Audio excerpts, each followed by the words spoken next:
it's Star Parker on Cure America.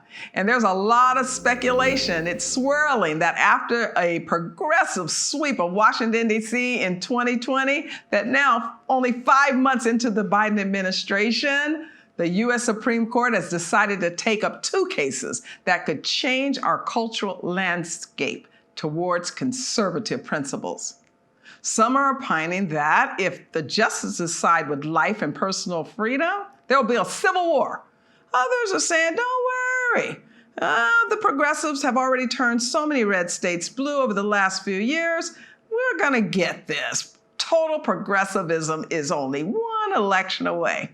Well, the national news is now breaking that after a majority on the Supreme Court speaks next spring on the abortion and gun cases they just took up, the 2022 midterms will determine our cultural pendulum swing, biblical and free, secular and status. The agenda of the Biden administration has moved us so quickly to the left that I contend we may not have to wait until 2022 to sense a potential move of our nation back toward a conservative direction. The race for governor in Virginia, one of just 2 major elections taking place this year, could be the barometer of national sentiment.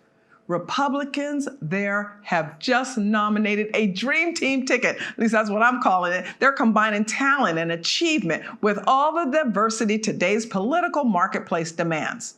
The nominee for governor, he's an investor, businessman, Glenn Youngkin. He campaigned for his party's nomination as a conservative Christian outsider. Yep, Youngkin, he's a wealthy businessman. He was a CEO of a highly respected investment firm. On the ticket for lieutenant governor is former Marine Winsome Sears, a dear friend, a conservative Black woman, an immigrant from Jamaica. And running for attorney general is Jason Mayorkas. I don't know him, but he's a member of the state legislature. He's the son of a Cuban immigrant. This conservative ticket, pro-Second Amendment, pro-gun rights, pro-family, pro-life, promoting growth through lower taxes, less regulation, advertises the truth that those on the left wish that they could muzzle, that the conservative values that built America are not white values, but universal true American values. The Commonwealth of Virginia is a laboratory for this test because Virginia is a poster child for the afflictions of our whole nation. If the home of George Washington, Thomas Jefferson, Patrick Henry, Virginia has for years been solid red, a red state. Virginians voted for Republicans in every presidential election from 1952 all the way through 2004, with the exception of only one, 1964. Yet it has picked Democrats in every presidential election since 2008. And every statewide elected office is now held by Democrats of both chambers of the state legislature. What's happening? What happened? Well, I'm going to ask our special guest, Victoria Cobb. She's going to give us some insight into what's going on in Virginia, and is it a microcosm for the entire country? We know the left has been moving into other states, Texas, Georgia, trying to turn everything red. What can they learn from Virginia?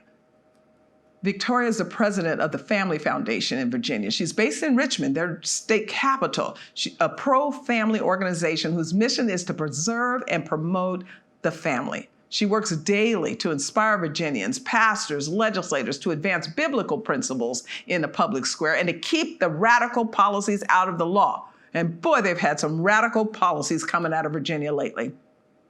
You know, the Washington Post reported in 2017 that almost 30% of Virginia's gross domestic product, the total output of goods and services, is directly related to the federal government.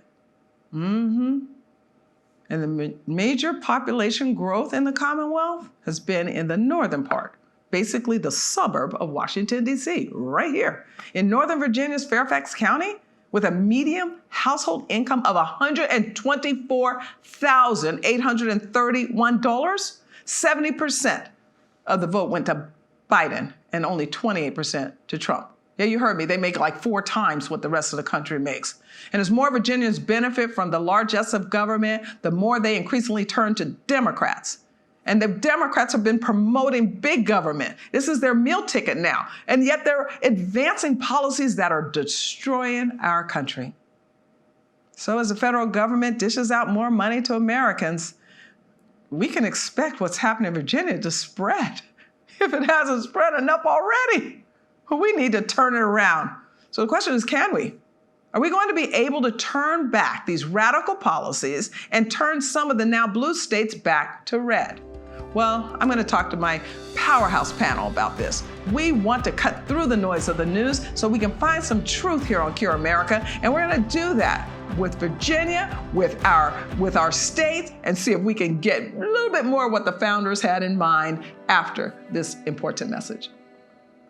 Let's take a quick history lesson. Just 2 centuries ago, 94% of the people in the world lived in extreme poverty. Today, it's 8.5%. In a century, our life expectancies more than doubled. How did we come so far so fast? The freedom to create, to start a business, to keep what you earn. Don't let the socialists and radical left cost us our progress, our freedom, and our well-being. It's time we fight for America and vote for America. It's time for a cure. CURE is a coalition of new voices with new ideas that will become new policies. We are the CURE, the Center for Urban Renewal and Education. Headquartered in Washington, D.C., CURE works with churches, political, and business leaders on behalf of urban communities. CURE's mission is to address issues of culture, race, and poverty from a Judeo-Christian perspective. CURE, join with us. There has never been a better time to help Black communities.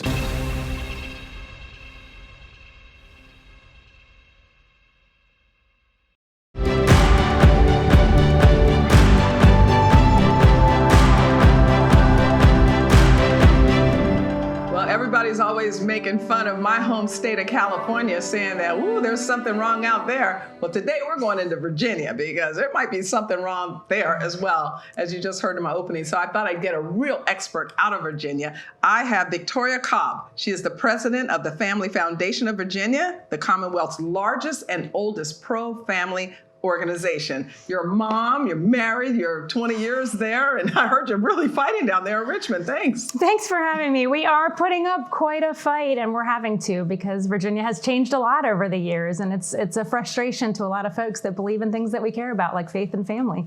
Now, you were telling me a little while ago about something that you're battling exactly right now, because you guys as legislator has gone totally blue, and you're just kind of every day putting out fires. Yeah, so that's the reality. Virginia, for years and years, as you may know, elected conservative. We'd always pick conservative presidents, conservative governors. Up until 2012 really was the change. And after that, we've seen that we have just made different choices in our legislature. And now we are at the place where we have liberals in our House, liberals in our Senate, liberals in the governorship. And so what that means is Virginia has now seen what it looks like when liberals acquire power and can set policy. And so in particular, that has tremendous impact on the issues of abortion, transgenderism, as I know you guys have talked about on this show, and a host of other things. So you've got a lot of work to do. Yeah, I was looking at your data. Your population is 8.6 million now, but 380,000 are recent. They've just come in since 2010. You're at like 13th growth rate in the country. But what I notice is that all of that growth is because government here has grown in Washington, D.C. Is that what the problem is? Is it that we've gotten too big as government, so all the government bureaucrats have moved into Virginia and they're trying to turn the state blue? It's a tremendous issue. So we do, as your point is, we are sort of feeding off of the federal government. That's where a lot of our populace is. I mean, the largest growth is in the area where you would live and go into D.C. to either work for the government or be benefited by the things that the government does. Yeah. And so, yeah, we find ourselves with a lot of people that are sort of built into the system, and they like the system, and the bigger the government grows, the happier they are. And that is really unfortunate, because Virginians are getting a real good feel of big government, because all the laws that we had put into place that would keep the private sector healthy and the government at bay, keep the family healthy and keep the government out of the family, or even in areas of education where we've tried to do everything we can, for example, on school choice and giving people people opportunities to pick educational things other than the public school that they're assigned to. All those things have been in jeopardy. Many of them are starting to be overturned by liberal governments. Yeah, I looked at the map and it's like it's red and then there's big blue here and big blue down there in Richmond, which is your capital, and then big blue out on the beach town. But, maybe you should get those signs like they have at Texas now and some of the other states that say, okay, if you're coming here, don't bring your values. But I guess you guys would have a harder time with that because of so close to Washington, D.C. Yeah. So I want to ask you then, we're looking at now your governor's race. You're now at the place where all eyes are on Virginia. Some are waiting for the 2022 elections to say, well, what is that midterm going to look like, to see which way is our country going to go? We're going to go more progressive, or we're going to go more to the traditions of our founding. And Virginia's like having an election this year. So tell us a little bit about what's happening there when it comes to your electoral politics. Yeah, so our situation is we're one of the few states, of course, the two states that have these off-year elections. New Jersey's the other one. They're already blue. I don't think they were ever red, so go ahead. Right. And really, we look at it as the bellwether or the foreshadowing of what's going to happen in the midterms. That's typically where Virginia goes. You can kind of see is the momentum. We're the first people to vote to make a decision on really how is the country going after a new president. So we're sort of more than a poll, more than a sampling. This is a real check on is America going in the right direction? And I would say it's not. We certainly know Virginia's not going in the right direction. And so we will have this decision in November. And if you look at our existing situation, so right now we have Governor Northam. Many people know him from being trapped in scandals. Blackface was a big, if you remember, he was the governor that was found with the yearbook picture. Then he made this tremendously horrific statement on abortion, which was actually not even just about infanticide. So he's referencing a bill about infanticide. And he actually made a statement about a child being born and we'll sort of keep it comfortable and then decide if it lives. It was a shocker to not just Virginians, but to the nation that that's the level of sort of abortion advocacy that we're really... And Wait. You say it's a shocker, but he's still the sitting governor. In fact, he was elected after that. So I'm not sure that people are really that shocked that in our country, a child can be born and then born alive. We've been fighting that here nationally forever, and then killed. They can be breached in the womb, killed. It's not like the people are ignorant of this. We're doing this all the way through the 9th month, 9th hour of a pregnancy. But in your state, the governor actually said out loud, as you're pointing to, they're using the words. That, hey, why don't we just let the child live and let the parents have a cool down to decide, do I want to keep it? Does it really have my nose or my hair? Or what do we think it's going to grow up to be? Now, this is some serious stuff you're telling us. I think that you're also one that had elected one of the first trans into public policy. Yes. So my question is, are there enough Virginians that are going to be involved in the process to say, this is not who we want to be, and we don't think that the country should be this either? We certainly believe so. We're seeing a lot of momentum. We're seeing people who say, wait a second, we had 50 years moving in the direction of pro-life policies. We had, we had parental consent, informed consent. We actually put forward a bill that says a woman should be able to see her ultrasound. That's right. Just have the opportunity to see before she makes that kind of decision. We put in safety standards, and we actually had moved the needle. We were actually leading the country, one of the top states in reducing abortion, 40-some% in just 5 years because of the kinds of policies and the general move that we've been making towards praying outside of these places and just the 40 ultrasound. I mean, everything was contributing. So now we saw that rolled back. And so But do you think that a lot of the rollback is because you were doing those things that you've been targeted, like what we're seeing down in Georgia and some of the other states, to where, I mean, in that last race, if I recall, major money was poured in from the unions and from the progressive left? Yes. So our first liberal governor was in the last, after Governor McDonnell, who was a pro-life governor, was Terry McAuliffe, and he got over $1 million from the abortion industry. Then you put in Governor Northam. He was the next governor, over $3 million from the abortion industry. So keep in mind, they're being paid, and so they're getting political kickback. So these governors go into work and they work for them. And so they literally, in one bill, rolled all of those things away. And in fact, we know in Virginia, we're now paying $6 million in contracts to Planned Parenthood and gang. And keep in mind, that doesn't just mean abortion, as we've talked about, and I know you've addressed on this show, that can mean cross-sex hormones. That can mean a number of things. It is a number of things. It's an actual agenda. Now we're starting to see it exposed. And you mentioned the former governor. He's running again, and it sounds like he's running against some horrific progressives. So he's not even progressive enough. He's not even profoundly against our founding enough. But whoever's going to come out of that primary is going to then be running against a a Republican ticket that I'm calling the dream team. I mean, you guys couldn't get better than this one. We're thrilled. We're thrilled because we have in 3 candidates, our governor, lieutenant governor, attorney general, people who represent our values. So they're family folks, they believe in the same God, and they care about religious freedom. And they also are messengers that can connect with everybody in Virginia. You know, on one hand, you have a CEO of a hedge fund. So yes, of course, there's sort of a class there that people go, okay, he can lead, he's run a big business. But then you have an electrician, you know, I mean, you have a Marine, you have a Jamaican immigrant, you've got a son of a Cuban immigrant. This is America and this is Virginia. But finally, our ticket reflects that and can speak to communities that sometimes we can't get our message into well, simply because they don't feel like it's relatable when it comes from certain sources. So it's just a beautiful thing.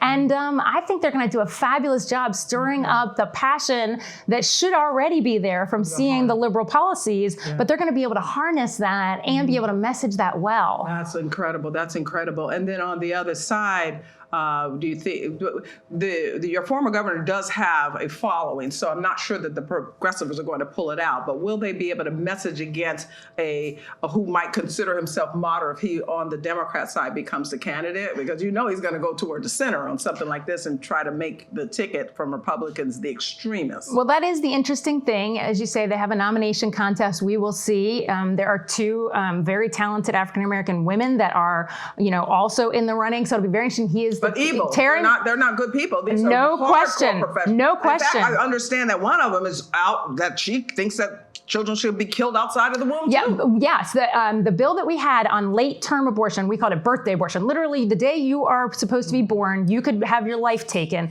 That bill was co-patroned by one of the people running for governor, and actually sponsored, meaning introduced on the Senate side by the other one. So these are the extreme of the extreme. But we know Terry McAuliffe is on board with that too. So even though he's extreme, but he might try to pretend he's not. You know, he said when he ran and when he was governor, I am the brick wall for reproductive rights. Nothing's going to get through me. I'm going to make sure there's no more pro-life policy. Well, that's when he had a Republican legislature he had to grapple with. Now he thinks he's going to have, because right now he's looking at a House, and now we have House elections too, and we hope to hand him not 2 sets of liberals, but actually reverse control in the House. You guys are excited. We are. Okay, because so good. It's coming back alive because there are many of us in the rest of the country that are concerned because number one, you are starting to see government everywhere. Yes. People have become very addicted, especially coming out of COVID, and they might not want to give it up too soon. And if we continue down that path, we continue to see our red states turn purple.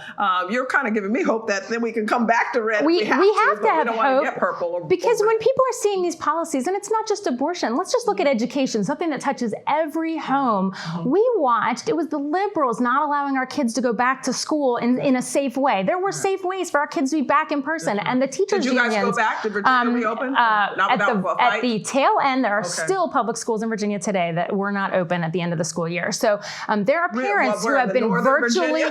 Which one? City of Richmond. Yeah. So it's not just Northern Virginia. They just fought, and even was though it union fighting? Union, it is the unions, and that is of course that is a huge part of the base that's going to be driving this ticket. And so the it's Democrat yes, the Democrat base.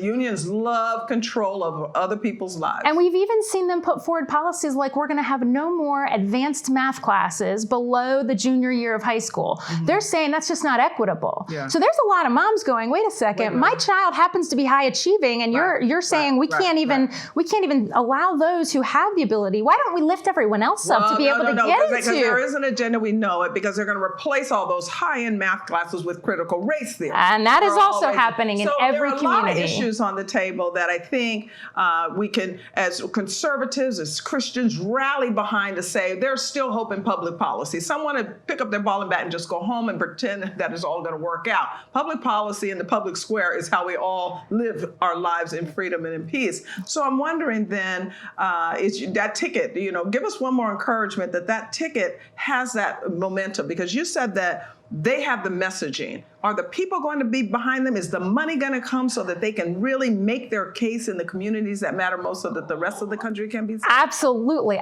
This is the first candidate we've had in a long time for governor that actually has self-funding. We usually have to do it all from the outside. He is in and of himself has already put in a lot of money in the nomination. Run separately though. They do run. He's not going to bring them together. Except that he speaks as a ticket all the time. He says, this isn't about me, this is about us. And it's not even, awesome. He doesn't even just say it's about the governor, lieutenant governor, attorney general. He actually talks about, we're going to turn the House. Then next year, we're going to get our Congress seats back. He has a vision about the entire Commonwealth because he's seen us fall. Even on Youngkin. Yeah, Youngkin. Even on the business sector, we've watched Virginia go from fighting for 1, 2, or 3 as the best state to do business. We are now 20 spots down. And even for business folks, they say this is not sufficient. And you need to get all these pieces back together. Yeah, you do. And in religious freedom, we have been so harmed. The whole country's been harmed there. I think on the economic side of it, you're competing with the other states, so I'm not going to go with you there because there are other states that we hope that those economies grow as well. And absolutely. But you're exciting me because Youngkin, we're talking about then. Winsome Sears, she's a dear friend of mine. In fact, remember the last time when we saw the lieutenant governor race, we had Bishop E.W. Jackson. But they didn't run as a ticket. Correct. That's the difference. And now you're saying this time they're going to run as a ticket. That's the difference. And she's a Marine. She says how it is. And people, she's able to bring people. She gets people excited because of the way that she puts forward our ideals. She says it in a way that says, look, this is not complicated. Right. I think what it is it's in her heart. It is. She believes it. It is. And that's what we have this time in Virginia. I'm so thankful that you would come all the way up from Richmond to join with us here on Cure America, because I think that you guys are part of the curing of America. I'll be right back with my panel right after this important message. Hello, I'm Franklin Graham. We've got a new year in front of us, 2021, and new opportunities. But for many, we've got the same old problem. There's that emptiness in your heart, and you've been trying to fill it with drugs and alcohol and sex and everything else, but it just doesn't work. You've been searching, but you don't even know what you're searching for. God is the only one who can fill that vacuum. If you've never trusted His Son, Jesus Christ, as your Savior, do that today. You see, Jesus took our sins. He died on the cross. He was buried, and God raised Him to life. And He can come into your heart and change you and forgive you. Just pray this prayer with me right now. Just say, God, I'm a sinner. I'm sorry. Forgive me. I believe Jesus is your Son, and I want to trust Him today as my Savior. I want to invite Him to come into my life and take control. If you prayed that prayer, call that number that's on the screen. Do it right now. Call that number. Someone's willing to speak with you right now. Call that number. God bless.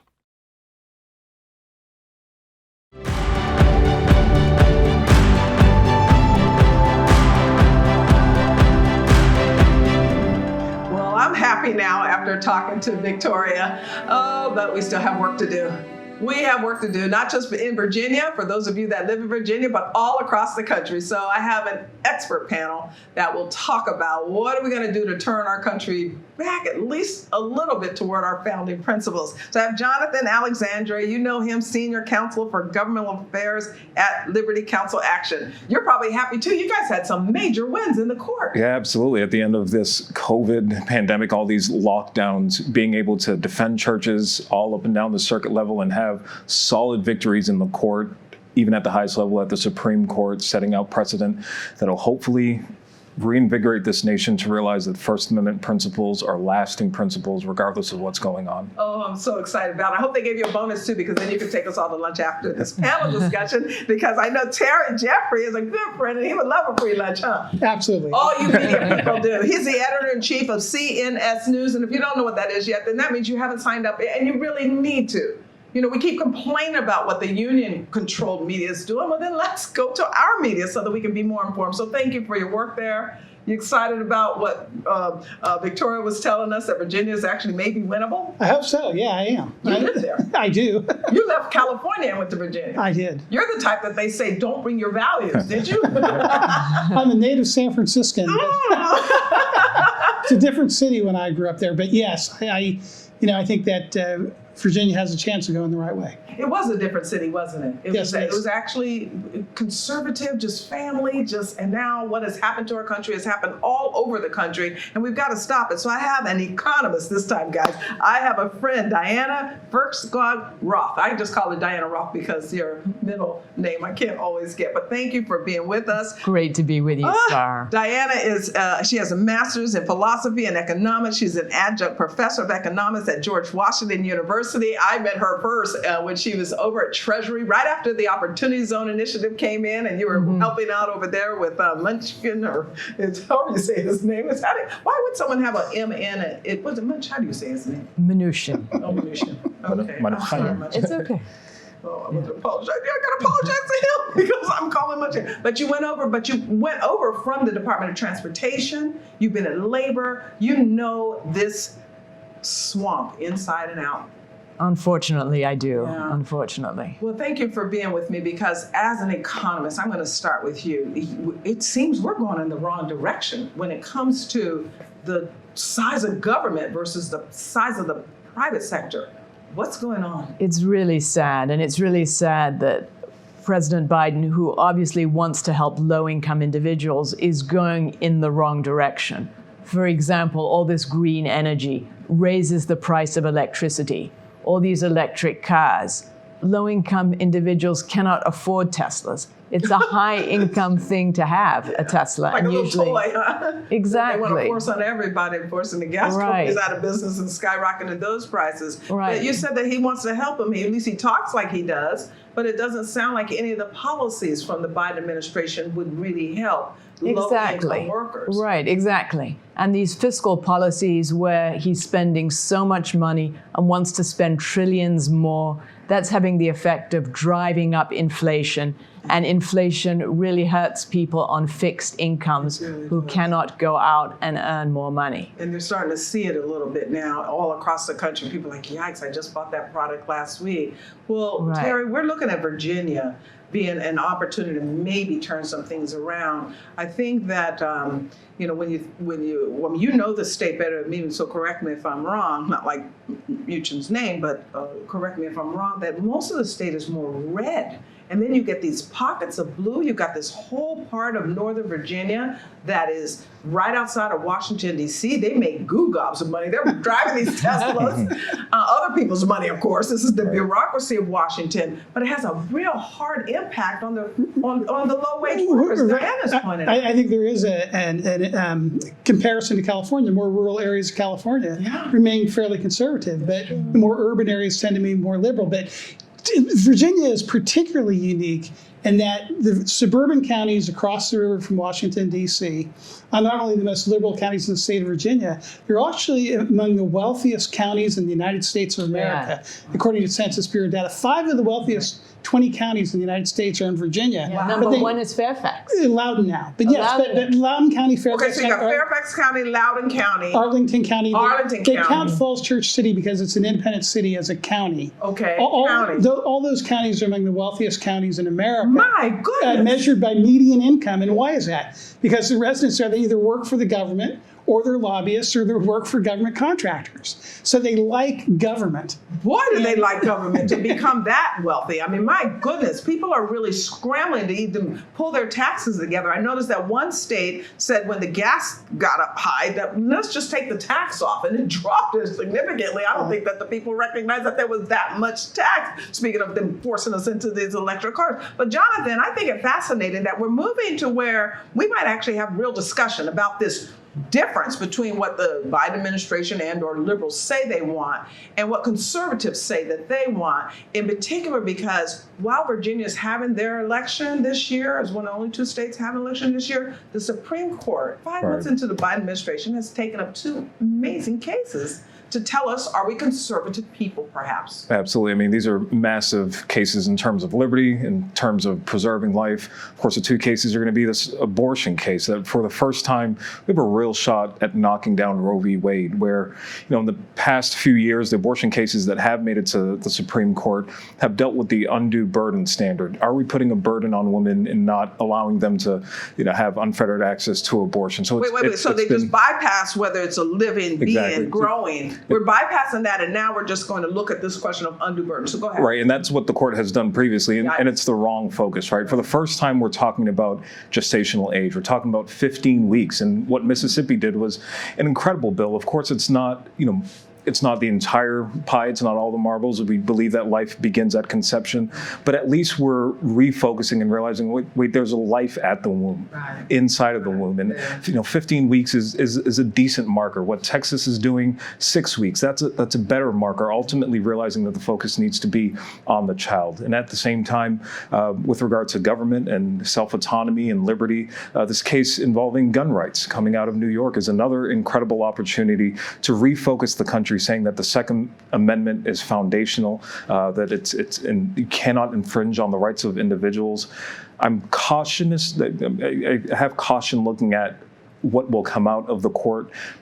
If they get distracted by self-defense, if they get distracted by things that aren't actually written in the text of the Second Amendment, we can see this going in a bad direction. But I'm optimistic that they want to take up this case, and I do like the conservative judge's perspective on these two issues. Did you want to weigh in on that? I saw the motion that what do you know about this? Anything in particular you want to say about that Second Amendment? Because I have another question for you about the size of government. Well, the broken windows, the lack of enforcement, the defunding the police really means people need to take care of themselves. And so, again, if we're looking at low income versus upper income, these people, if they want guns to defend themselves, that's what they need to have. I mean, you get a nurse walking home at 2 a.m. from a metro stop. These are people who really need protection. And this is where we're seeing that kind of growth, even though the Second Amendment, as you're saying, that is more about the protection of the First Amendment, if you will, and those rights to fend off government. But what I'm hearing you say is that now citizens themselves are saying, I have to arm myself. I have to protect I mean, look, crime has just skyrocketed. Look what's happening about crime in Seattle, crime in other inner cities. Crime in D.C. is 40%. Crime in D.C., crime in New York. My apartment here is like 4 blocks from the office, and now staffers walking me home. This is not good. Right.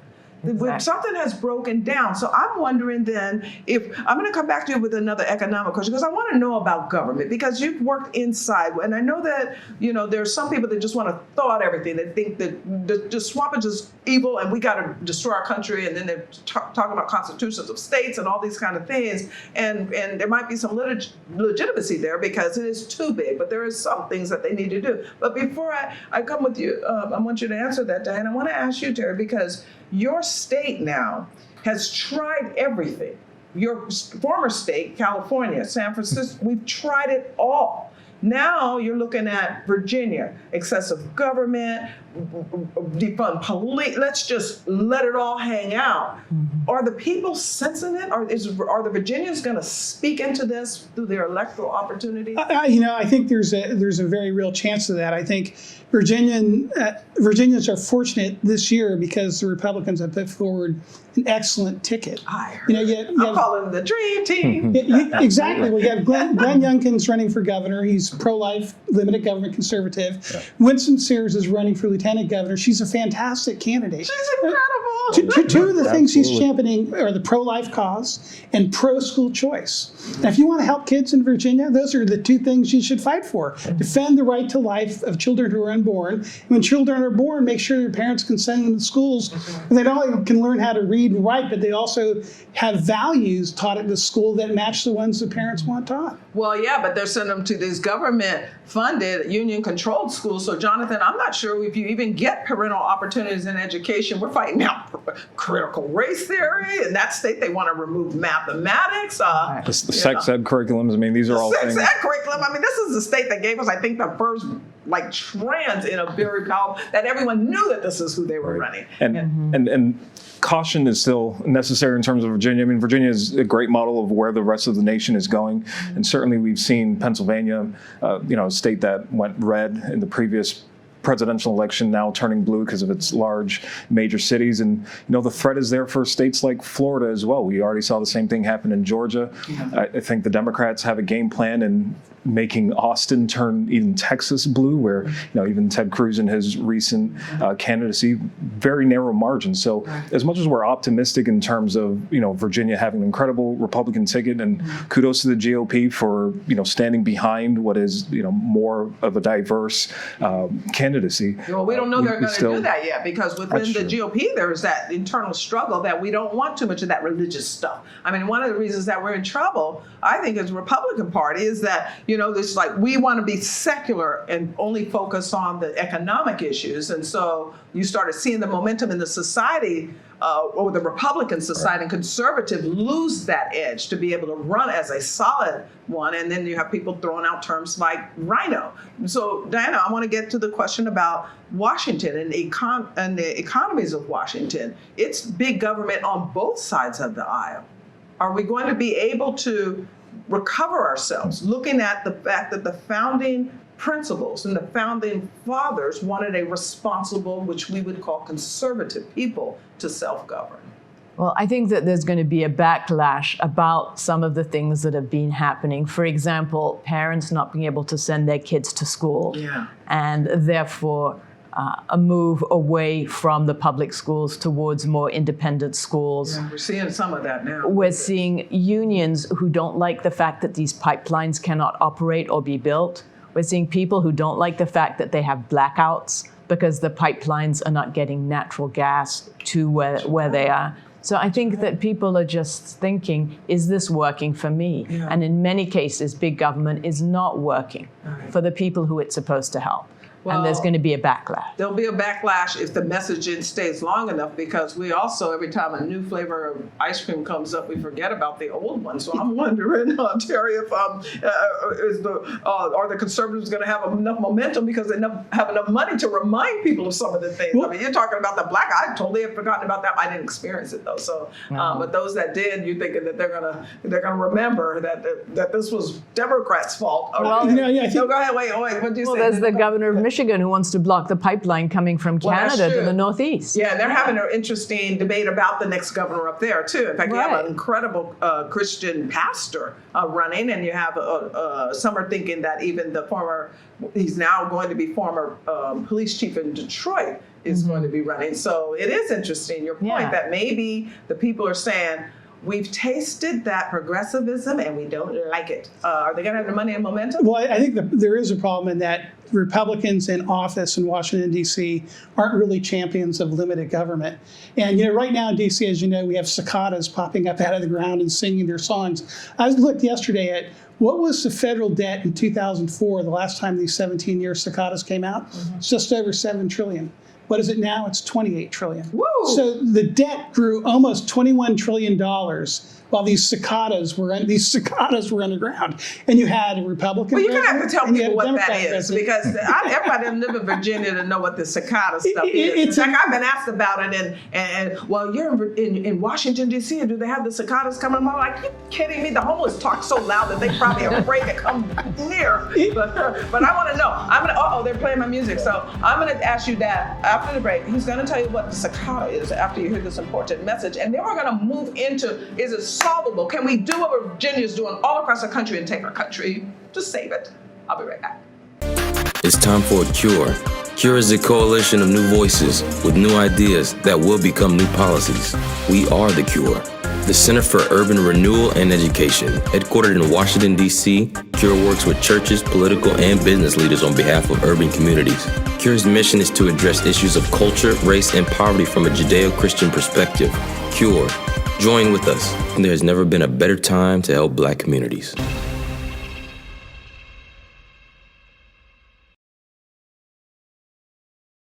Hello, I'm Franklin Graham. 2021, and the pandemic is still here. People are still afraid, scared. Some states open, some states close, then they open. It's just crazy. But I can tell you that the only hope that we have is God.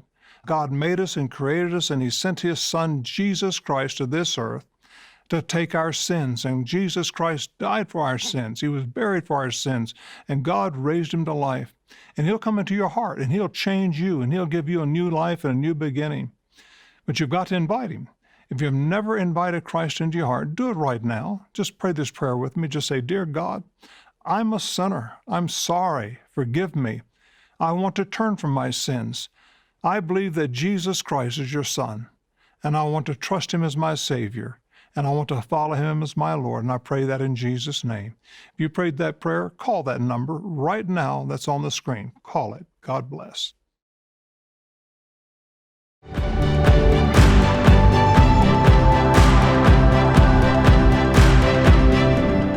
Okay, now I'm heard cicada, potato, okay, tomato, okay, depending on where you are in the country. As long as I'm somewhere they have collard greens on the menu, I'm good. All right, we're going to continue this discussion because it's important. Our country has changed. And some don't understand because it was incremental for a little while, and now it's not. They're coming straight out, as you heard from Victoria tells. They're telling us that they want babies born alive and then give parents opportunity to kill them. They're coming straight out on the whole LGBTQ to say whatever you want to do, and you can go into elected office and continue with your agenda there. They're coming straight after us when it comes to the size of government and critical race theory, we all know. So I've got Jonathan Alexandria, Senior Counsel for Government Affairs at Liberty Counsel Action. You want to look them up. They're doing some incredible work there. Terry Jeffrey, Editor-in-Chief of CNS News, doing incredible work there. And Diana Roth, she's an economist. She's now at George Washington University teaching economics, which is great. So if you've got a kid that's looking for a great place and a great instructor, then you want to come on over to George Washington University. It's not all like the rest of some of these universities. But Diana, I usually want to start here, but I'm going to start with you because you were telling us about the cicada, and you were actually kind of relating it a little bit to outside the scope of government. But first you have to tell people who don't have them what it is. The brood-10 cicadas, which live in and around the Washington, D.C. area and other places in the mid-Atlantic, are an insect that live exactly 17 years. This year they're being born. The cicadas come out of these holes in the ground. They're underground for 17 years? 17 years they're underground. They suck on the roots of trees underground. You never see them. Then suddenly in the spring of the 17th year, which happens to be this year, they come up out of the ground, they mate, they lay eggs in trees, and then when the babies are born, they fall to the ground, they dig holes, they disappear for 17 years. God, it's incredible. You gotta be kidding. Have you ever watched those shows on those like bizarre, like history kind of things, but it's not history, it's where you learn about the fish underwater and they find things that you would like, who would have even thought to make something like that? I mean, for anyone that doesn't think there's a creator, you gotta be creative. Some of this stuff is weird. But you were telling us then, so in that 17 years that they've been living underground, eating the root of the trees, and then they come up to destroy people's porches. I've just seen the pictures of them from everybody that lives in Virginia. Well, they don't destroy the porches. They just sit on the porch. Ew, that's even worse. You gotta come clean them up? But they bug people. Right. Are they allowed? They're loud though, I heard. Yes. Now, are they, they won't bite you though. No. They're not like the mosquitoes. No, They're they not don't like going to Florida and you just can't. They actually can't bite you. Their mouth is designed to suck the sap out of roots. Okay. But yeah, they're a remarkable creature. Every 17 years, like clockwork.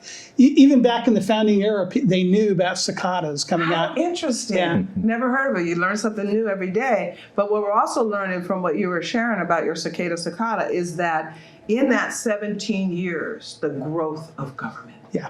It's ridiculous. Literally in 2004, when these cicadas that are out now were born and they dug themselves underground, the federal debt was about a little over $7 trillion. The debt of our country. The federal government was $7 trillion. Now it's $28 trillion roughly. So it almost went up $21 trillion.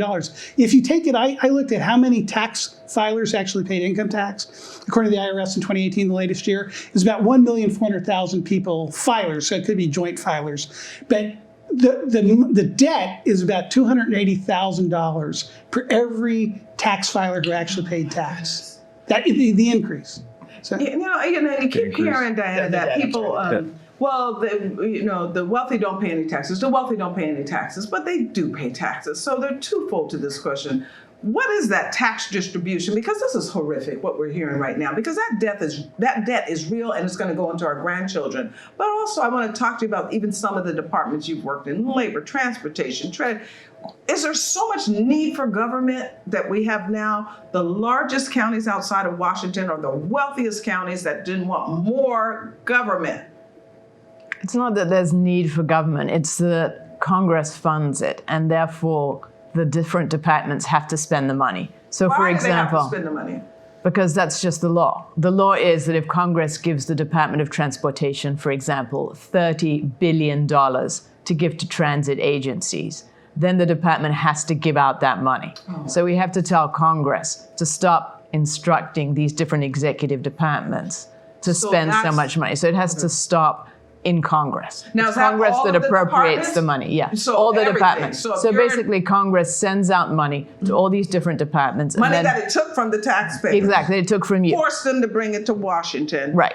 And then passes a bill that says, now we're going to give it to you and you better spend it. Exactly. And then if the department doesn't spend it, then they haul the secretary in front of a committee and say, why didn't you spend our money? Oh my goodness. Yeah. Jonathan, Even if there's a secretary such as Secretary Elaine L. Chao, the most qualified cabinet secretary in history, who had proposed to spend, for example, when she was Labor Secretary, she had proposal to cut some of the funds to make things more efficient. Yeah. She had to go before a congressional committee who wanted to know, why aren't you spending all this money? Why are you spending that money? We gave you that money. You better spend that money. Exactly. Well, maybe she didn't need the money. Maybe we should have distributed it to another department where we can use it. Or maybe there's duplicative programs because there's multiple programs for worker training. You didn't need 37 programs. That's right. Maybe you needed 1 or 2. It's true. But you have to do what Congress says. Yeah. You don't have the choice of not. I want an interview to answer, because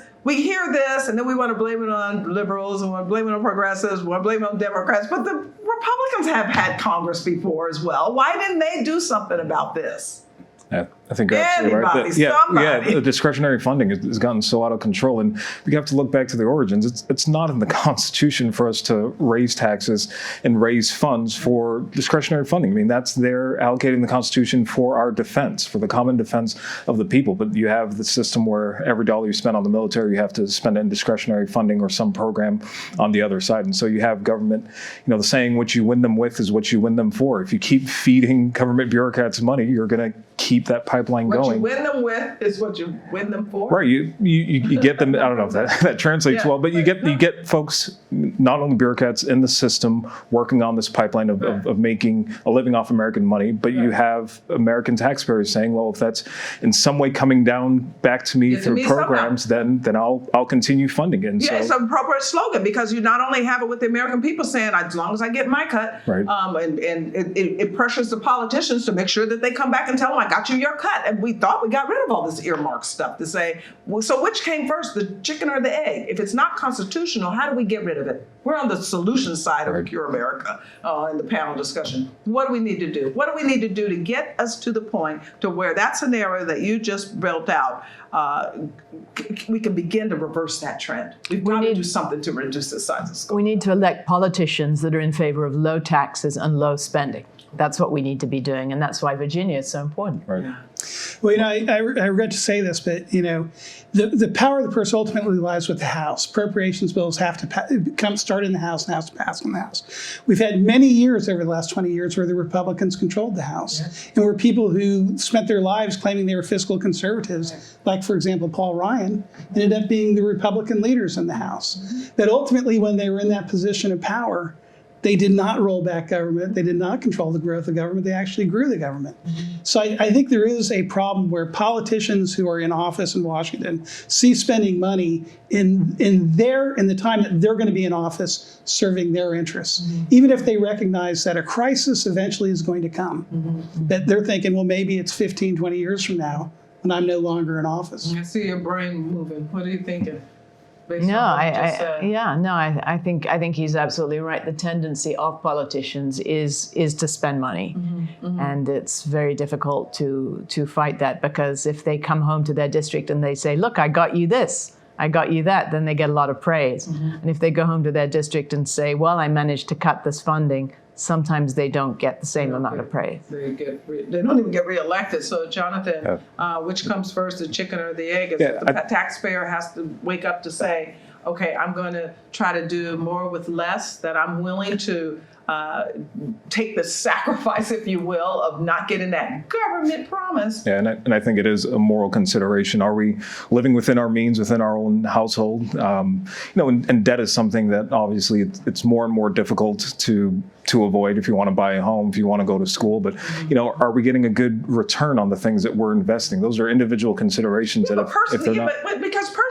make sure I'm hearing you correctly, because personal decisions of whether you're going to get a loan for a business or get a loan for a car, get a loan for a house, or get a loan to even educate yourself to college is very different from this redistribution model of government. So I want you to see if I'm hearing you correctly. Yeah, well, just on what's priority, in the return on the investment, are we investing in the right things? Is our moral compass such that we're looking towards the next generation? If government's looking towards the next generation, then they wouldn't just be kicking the can down the road. But the government is ultimately us. We're the people. So I'm going to bring it personal. Are the people saying that we kind of like this whole collectivist, throw it all together, and maybe I can get something that I don't want? Are we as a society now living so credit card-ish that we're beyond our means? I mean, why in the world are we having discussions about government, me, should pay for someone else's child care?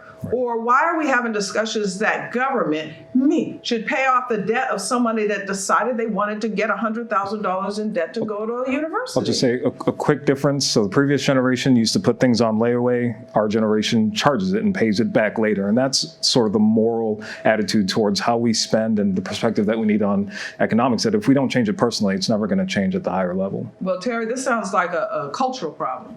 I know that you guys talk about that a lot in those that editorialize and journalize for you guys. Well, I think it is a cultural problem, and unfortunately, I think it's not going to be grappled with until we have the crisis.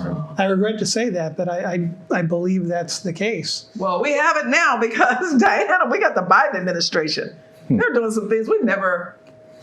I mean, I don't know what you thought. For example, about, I would have never thought that we would be where we are when we're looking. For example, there are some people who can't find jobs, but we're paying people a lot not to work. When we have 8 million job openings and businesses cannot find enough people. I was just small in a restaurant businesses the other day, and there was one server. The place was packed. One server. They had a big sign in the window, and yeah. Right, exactly. But we have 10 states that are taking it on themselves to cut back on these expanded unemployment benefits and not take the money from Uncle Sam. But that's a positive. But here's the challenge then that they run into, because now they're taking away something that they heard on the news was going to be given to them. And so now we're in that scenario you just mentioned, that now the politician has had to explain himself to why he would say, this is good for you. Like you have to do with the 2-year-olds to say, no, you're gotta eat this broccoli, it's good for you. Well, in 2013, North Carolina Governor McCrory ended the expanded unemployment benefits, and North Carolina employment soared. It went up very, very fast, and the state was better off for it. So the fact that we have a federalist system, that we have governors that can make their own decisions. How did he fare, though, in the next election? Did he come back? Terry, that's a question. You don't know? I don't know. I mean, I don't get involved in all the state's politics, but some of them you hear that, boy, when they go in, they don't come back because they came in and ran their mouth a little bit too much and they didn't bring the pork back or whatever. So I don't know how he specifically fared, but the idea we get, and I hope you guys are getting that, it seems the more limited government is, what I'm hearing you say, then the more expansion they have in their local states.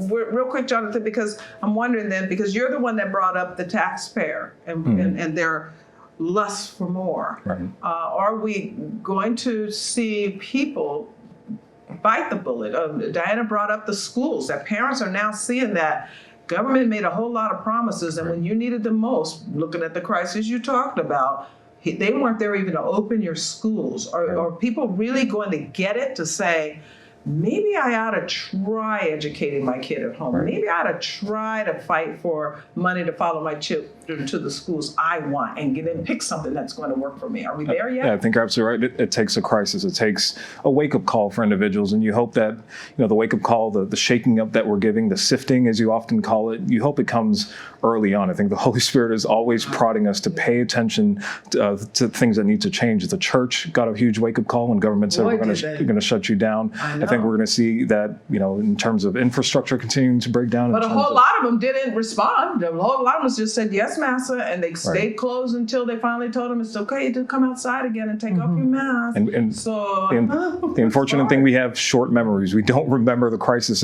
and the lessons that we've learned. Well, then, in 30 seconds then, because we do have short memory, and that's what I was trying to bring up, but Jonathan said it much more articulately than I did, is the money going to follow the momentum of these candidates in Virginia to say, here's the message? I hope so. I hope they speak out. Obviously, the liberal media is not going to want to carry their message for them, so they're going to have to find ways of getting it out directly, but I think those ways are there in this modern era. I hope they do it. Okay, well, then they might have to do the good old-fashioned way, just go out and go out and go out and talk to the people, and they might run into people like that little farmer that, what was his name? Davy Crockett found that when he said, it ain't yours to give. I'm not electing you again. I'll be right back with some final thoughts. Thank you, panel. Thank you. Thank you. Let's take a quick history lesson. Just 2 centuries ago, 94% of the people in the world lived in extreme poverty. Today, it's 8.5%. In a century, our life expectancies more than doubled. How did we come so far so fast? The freedom to create, to start a business, to keep what you earn. Don't let the socialists and radical left cost us our progress, our freedom, and our well-being.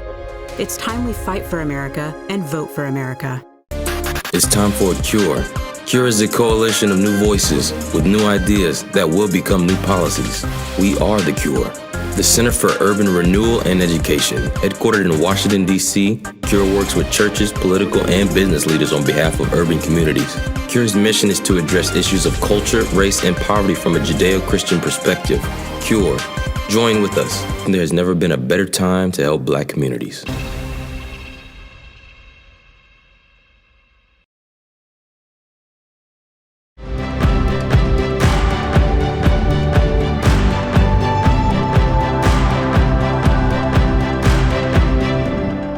Well, I'm a little bit more hopeful coming into this, especially this election year and these exciting things that are happening. It's been depressing here in Washington, as you can probably tell, but with the Supreme Court energy now and with Victoria, she gave me great hope that there might be a pendulum swing this election year that can lead us into 2022, and then we can do really well. But we have to ask ourselves, will we see Virginia, the home of so many of our founding fathers, go back to the conservative principles that guided them, go back to a conservative governor and then a legislature? Well, our guests have given us much insight in helping us understand the trends in key states that have led us to this point. We need to be aware of what has led us to this point. Given that government is increasingly the meal ticket for Northern Virginia, it should be no surprise that Democrats, the party of big government and real entrenched secularism, are in power in Virginia. That's why they have what they have. That's why we have what we have. That's why we have to fight. What is happening in Virginia points to the same trends that we're seeing nationwide. More citizens getting more government, and then we wonder what's happening. What's happening is more citizens getting government money and thus getting behind policies that are destroying our country, are also destroying our culture. But leadership can turn things around.